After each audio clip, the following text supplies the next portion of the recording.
Hola, hola. Bienvenidos a Esperanza Vence, donde la Esperanza Vence. Welcome to Esperanza Vence, where hope wins. Just shuffling the cards over here for our full moon lunar eclipse in Pisces, coming in tonight where I live, Central Standard Time, around 9:30 p.m. It could be either September 17th or September 18th, depending on where you live on planet Earth. Assuming that you live on planet Earth. I'm not an Earthist or anything. How is everybody feeling? Pisces brings us into this watery vibe of feeling all the feels. Ooh, we got a couple jumpers. Pentacles. Practical energy. Got Seven of Pentacles. Bringing trust and awareness to the fact that, we've planted some seeds and we just got to be patient and see what comes of it. But trusting that given the right amount of care and water and sunshine and good weather, that our seeds should bear good fruit. And here we have the Three of Pentacles. That's a card of cooperation. That's a card of appreciation for the creative, the spiritual, and the financial aspects that all kind of need to come together to build a solid foundation that extends beyond just our own selves but into the community at large. Awesome. Well, that's good. Practical Pentacles energy might just be the recipe for keeping ourselves grounded. Pisces energy tends to elevate us. Sometimes when people say that they go to take a smoke, that they're going to elevate, you know what I mean? Because you get high, like you literally get high, right? So your spirit soars above your body a little bit with that Pisces energy. Pisces is 12th house in the zodiac, and that is the last slice of the pie that we go through before we die, so that brings us more to loftier topics. Oh, the Fool. Being open, being lighthearted, and willing to try new things, and having an innocence of heart about you, even if you've been through life, still having that beginner's mind, that openness to new things and new paths, even potentially new adventures. So I guess the cards are jumping. It's usually an indication that we can, oh, here comes some more. All right. Cards are jumping, so we're going to start to read for this full moon lunar eclipse in Pisces today, September 17th, 2024, coming in around 9:30 p.m. Oh, even Homeboy wanted to come over and hear about this eclipse. He's licking my arm right now and panting all over the tarot cards. You gonna give us some energy, Holmes? All right, bud. Full moon lunar eclipse in Pisces. Full moon lunar eclipse in Pisces. Full moon lunar eclipse in Pisces. Full moon lunar... Oh, jeepers. Oh, jeepers.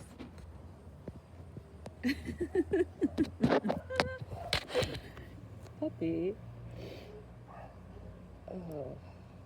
Full moon lunar eclipse in Pisces.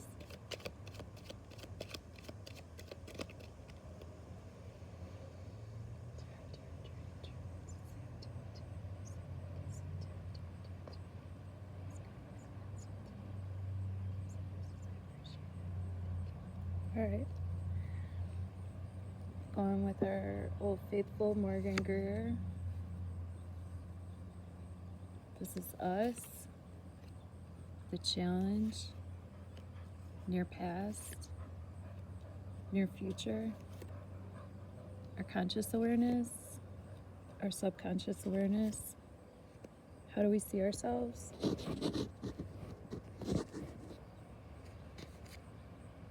How do others see us, or what's in our environment? What are our hopes and fears? And what's the likely outcome if we just keep doing what we're doing? Thank you for fine-tuning your free will and intuition with me twice a month when we pull cards for these moon readings, it's just kind of neat to see what cards we pull here and like what cards you pull at home, and if there's any similarities between the cards and the astrology. And usually it's a really interesting reflection and an invitation to sort of like widen and deepen our scope of you know, and especially with the visuals on the cards, the artwork. I'm a very visual person, so when I see these images, it sort of just opens up my mind's eye a little bit more to energies that I'm invited to play with, right? Okay. So we are the Queen of Wands challenged by the King of Wands. How interesting. Ooh, we have couple drama, perhaps, two creative forces that are sort of exhibiting tension. I think it's kind of sexy. Let's keep going. Near past, Six of Pentacles reversed. Near future, Queen of Cups reversed. Our conscious awareness, the Empress, gotta love her. Subconscious awareness, Eight of Wands reversed. How do we see ourselves? The Page of Cups reversed. How do others see us? Strength reversed. What are our hopes and fears? The Hierophant reversed. And the likely outcome, the Devil reversed. So sometimes, as I'm not even gonna say that. Let me start at the end of the story and work my way backwards. So up here with the Devil reversed as a likely outcome,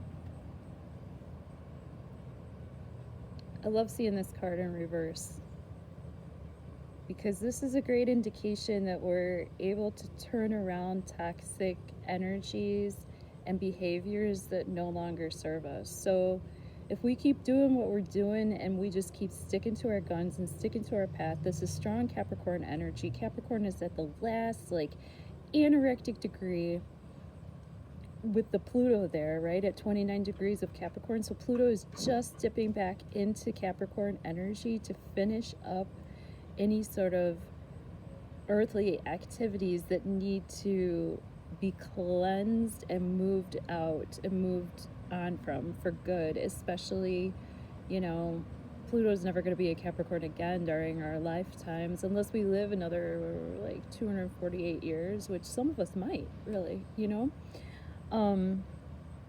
With this Devil reversed here, you know, we're willing to loosen chains that bind, and we're willing to take actual practical actionable steps to pull ourselves out of toxic situations, conditions, and behaviors that no longer serve us. So I just wanted to start with the end of the story and kind of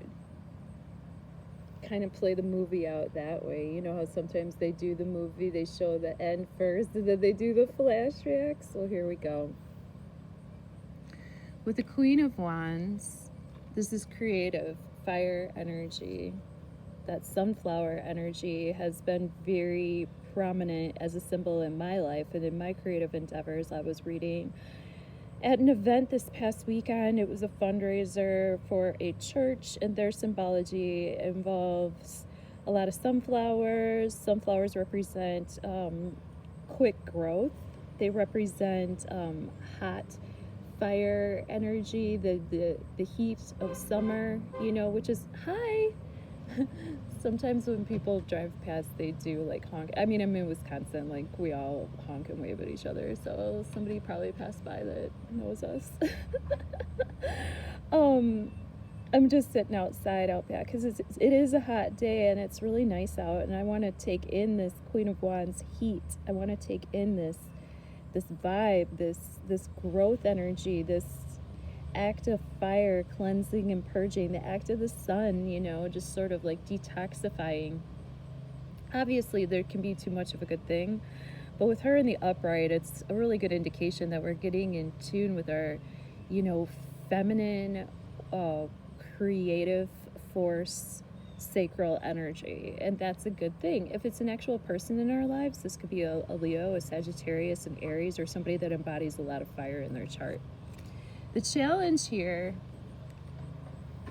is her counterpart, her divine counterpart, the King of Wands. So maybe she's challenged to find her proper king. Maybe there's a King of Wands that is presenting challenging energy to us right now. You know, if we are hanging on to, you know, our divine feminine aspect, maybe we're being challenged to become, you know, slightly less receptive and maybe more active. You know, the masculine aspect always embodies like that Mars energy, whereas the feminine aspect, I would say, embodies more. She's sort of a lesser reverberation of the Empress, which embodies the Taurus energy. And with the Empress coming up in this reading too, I'm just wondering if there's some interplay between action and receptivity, and if we're being challenged to take more affirmative action towards our desires, towards our personal growth, and towards our health for the long term. Because see how these are the oak leaves? So that should be creativity that lasts and long-term impacts. But those can be present in day-to-day activities. With the Six of Pentacles reversed in the near past, there might have been a situation where there was an imbalance between give and take, especially in practical terms. Who's doing the chores, who's paying the bills, and is somebody humble enough to ask for help when they need it, and is somebody generous enough to offer help when they see that it's necessary? With the Queen of Cups reversed in the near future here, we got to keep our eyes peeled in the near future for this energy of kind of codependency. When we overgive emotionally, when we feel too much towards people or situations that we really can't do much about, especially when we see stuff in the news and we become overly emotional or things like that. And it's like, you know, we definitely want to focus on, Queen of Cups can be a Cancer energy. You know, Mars is in Cancer right now, so we might be more actively engaged with like our home, our family, protecting our tribe. We might be feeling more tribal. And, you know, in the near future here with this energy coming in, we might keep our eyes peeled for a person that is either a Cancer, Scorpio, or Pisces person, somebody that has a lot of water in their chart that could embody these sort of like over-mothering vibes or over-caring vibes or codependent vibes, and just keep our eyes peeled for ourselves too, to not start caring for other people's business before we take care of our own, you know, and not to start caring for other people's emotions until we have had enough rest or recuperation for our own, you know, self to be emotionally available. With the Empress and our conscious awareness, you know, this is bringing up themes of an ability to generate and regenerate luxury, abundance, wealth, health, beauty, Venus activities, peace, serenity, fertility. All right? So in our conscious awareness, there might even be a person that could be mentoring us in this degree. This could be a person who's a little bit older than us and who embodies these divine feminine qualities and who can sort of guide us to become more Empress on our journey.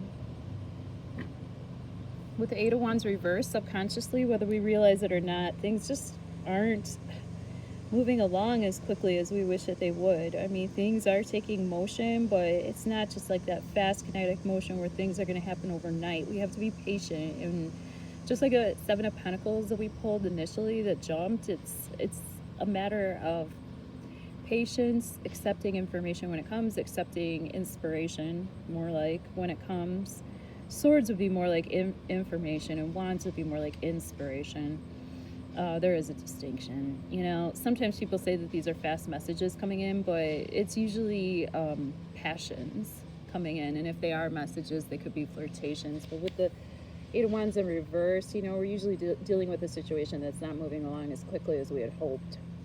With the Page of Cups reverse, this is a lesser reverberation of the Queen of Cups reverse. So this embodies that Cancer, Pisces, Scorpio energy that maybe needs to reel it in a little bit and protect their own emotions a little bit better, you know, to keep their cup upright so that the emotions don't spill out all over the place. With the strength reversed, how do other people see us or what's in our environment? You know, we might have to dig really deep, honestly, to tame the beast during this full moon lunar eclipse in Pisces. The Pisces energy is ruled by the planet Neptune. Neptune rules, you know, our tendency to want to have escapist tendencies, addictive tendencies, you know, to just sort of like daydream and not actually do the Capricorn, the practical things. You know, we might really have to dig deep and internally process our ability to remain grounded in our own beauty, in our own heart space, in our own gentle nature. But it takes a lot of patience, you know, to tame this beast, and a lot of strength. With a Hierophant reversed in our hopes and fears, you know, we might just be hoping for society to change. We might be hoping for some of these structures to change. We might be hoping for some of these structures to get lit up and turned a little bit. But at the same time, these structures might not be operating full speed. These structures, you know, the Hierophant usually represents hierarchical structures or institutions in our lives that we really can't avoid. It's just part of being in society, right? But with this in reverse, you know, this is sort of going outside of the norms, or these are these structures not like being able to hold much longer, for better or for worse. And we already talked about the Devil reverse, which is good at a time like this, because like I said, with that Pisces energy coming in full force with Neptune, conjunct this full moon lunar eclipse, and also, you know, Saturn is within 10 degrees of this full moon lunar eclipse. I mean, by sign, Saturn is in the sign of Pisces. You know, we might want to bring more structure to our beliefs, but we also might be coming up with, there might be a lot of roadblocks coming in. There might be a lot of disappointment. There could be a lot of stop and go lights, and we might be questioning what it is all really worth. You know, we might have like these sort of existential crisis moments emotionally, and it's just something to be aware of during this full moon lunar eclipse in Pisces. So yeah, if you want to dig deeper into how these energies could be affecting you personally, just be sure to hit me up on the links below. I'll also be at Well House 1900 tomorrow from 10 to 3, and you're welcome to DM me for an appointment. Otherwise, walk-ins are always welcome at Well House. Well House welcomes walk-ins Wednesdays. Love you, bye.